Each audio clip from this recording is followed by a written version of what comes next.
একটা সময় এই চিড়িয়াখানা জুড়ে থাকতো হাজার হাজার ক্ষুদে দর্শনার্থীরা এবং সাথে তাদের পরিবার। কিন্তু এখন কোথায় হারিয়ে গেল চিড়িয়াখানার সেই চিরচেনা রূপ?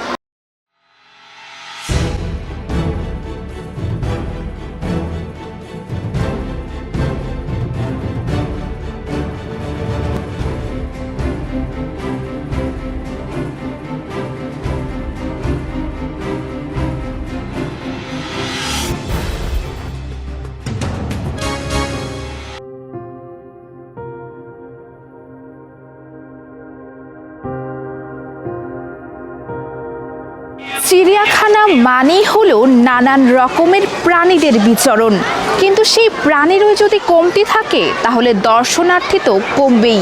বলছিলাম বাংলাদেশের রাজধানী ঢাকার মিরপুরে মনোরম পরিবেশে অবস্থিত বাংলাদেশ জাতীয় চিড়িয়াখানার কথা।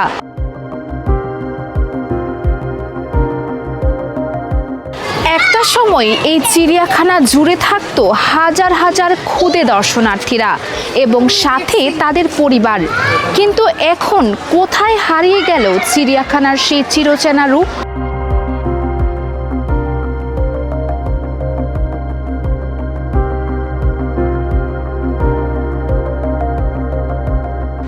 আশেপাশে বিবর্ণ, নতুন প্রাণীর কমতি, নেই কোনো নতুনত্ব। সব মিলিয়ে যেন বাংলাদেশের এখনকার বাচ্চাদের শৈশবে বাংলাদেশ জাতীয় চিড়িয়াখানার নামটাই মুছে গেছে। 1950 সালের 26 ডিসেম্বর কৃষি সমবায় ও সাহায্য মন্ত্রণালয় আনুষ্ঠানিকভাবে ঢাকায় একটি চিড়িয়াখানা প্রতিষ্ঠার ঘোষণা দেয়। তাই চিড়িয়াখানাটি ঢাকা হাইকোর্টের কাছে বেশ কয়েকটি দাগযুক্ত হরিণ, বানর এবং হাতি নিয়ে সে সময় শুরু হয়েছিল। পরে চিড়িয়াখানাটি আরও পশু নিয়ে বর্তমান ঈদগাহ ময়দানে স্থানান্তরিত হয়। পরে 1961 সালে চিড়িয়াখানার সঠিক ব্যবস্থাপনা নিশ্চিত করার জন্য একটি বোর্ড তৈরি করা হয়। পরে অভ্যন্তরীণ এবং দেশ বিদেশ থেকে প্রাণী সংগ্রহের পর চিড়িয়াখানাটি 23 জুন 1974 সালের বর্তমান অবস্থানে উদ্বোধন করা হয়। চিড়িয়াখানায় তো এর আগে এসেছেন নাকি আজকে প্রথম? না, এর আগে আসা হয়েছে আমার। আচ্ছা, তো আসার পর আসলে কি দেখলেন, কেমন আগের অবস্থা এখন এবং এখনকার অবস্থা কিরকম আছে? আমি এর আগে এসেছিলাম 2 বছর আগে, তো তখন আরও অনেক প্রাণী ছিল, কিন্তু এখন প্রাণীগুলো দেখেছে মারা যাচ্ছে। কিন্তু এখন এটা কি পরিচর্যার অভাব নাকি অন্য কোনো সমস্যা, এটা কর্তৃপক্ষ বলতে পারবে, আমি তো এটা বলতে পারবো না। তবে গতবারের যে এসেছিলাম এবার প্রাণী অনেক কম, গতবারের তুলনায় এবার অনেক কম। আচ্ছা, মানে আপনি কি মনে করছেন নতুন প্রাণীর সংযোজন প্রয়োজন কিনা? অবশ্যই, এটা চিড়িয়াখানা ঢাকার মধ্যে, আমার বাংলাদেশের মধ্যে একটাই জাতীয় একটা চিড়িয়াখানা, তো এখানে তো অনেক প্রাণী তো আসা উচিত এবং সংযোজন দরকার। তো এটা তো অবশ্যই দরকার। আমরা বিনোদনের জন্য আসি, যেহেতু আমাদের ঢাকাতে কিন্তু বিনোদনের এত একটা জায়গা নাই। এটা অনেক বড় একটা এরিয়া, 186 একর জায়গা নিয়ে এটা অবস্থিত। তো এখানে যদি প্রাণী না থাকে তাহলে আমরা কিভাবে বিনোদনটা নিব? ঢাকা চিড়িয়াখানার আয়তন প্রায় 75 হেক্টর। চিড়িয়াখানার চত্বরে 13 হেক্টরের দুটি প্রশস্ত লেক রয়েছে। একটা সময় এই চিড়িয়াখানা বাংলাদেশের প্রতিটি শিশুর অন্তরে একটি বিশেষ জায়গা দখল করেছিল।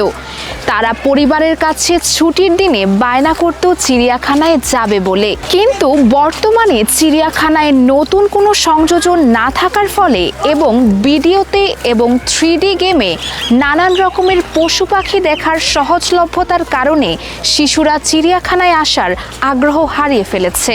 আপনারা কি এই চিড়িয়াখানায় এর আগেও এসেছেন নাকি প্রথমবার আসলেন? এর আগেও আসা হয়েছে কয়েকবার। তো আসার পর কেমন লাগলো? ভালো লাগছে পরিবেশ, আসলে বাচ্চার জন্যই আসায়, ওকে এর আগে কখনোই আনা হয় নাই চিড়িয়াখানা, তো ওর জন্যই আসা। আসলে আসবার পরে দেখলাম যে অনেক খাঁচা এখানে খালি আছে, যেমন বানর বা সাপের অনেকগুলো খাঁচা দেখলাম। এছাড়াও আমি জানি না আসলে ওগুলোতে কী কী আছে, ওখানে গিয়ে দেখলাম অনেক কিছুই নেই, মিসিং। তো বাচ্চাকে ফিজিক্যালি নিয়ে এসে দেখানোর চেষ্টা করলাম। আমরা তো ইউটিউব, টিভিতে অনেক কিছুই দেখতে পাই, কিন্তু ওকে চাচ্ছিলাম সামনাসামনি এনে দেখানোর, তো এসে দেখলাম যে অনেক প্রাণী নাই, মিসিং আর কি। আর সেক্ষেত্রে আমার মনে হয় এগুলার দিকে আরেকটু মানে লক্ষ্য রাখা উচিত সংশ্লিষ্ট কর্মকর্তাদের।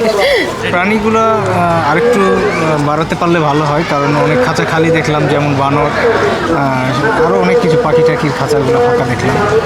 তো আর খাঁচাগুলোর মান আরেকটু উন্নয়ন করতে পারে, কারণ প্রতিদিন তো আমি দেখি যে মোটামুটি ভালো দর্শক হয়। আমরা আসি, এবার অনেক দিন পর আসছি, তারপরও আমার মনে হয় এগুলো উন্নয়ন করতে পারে। বাংলাদেশ জাতীয় চিড়িয়াখানাকে বাঁচিয়ে রাখতে হলে প্রয়োজন সঠিক দিক নির্দেশনা ও নতুন প্রাণীর সংযোজন।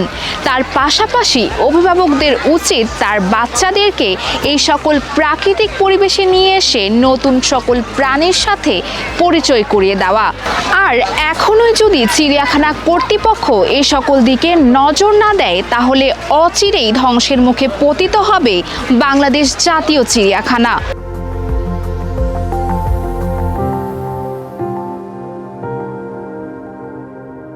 US Bengal, Dhaka, Bangladesh bureau.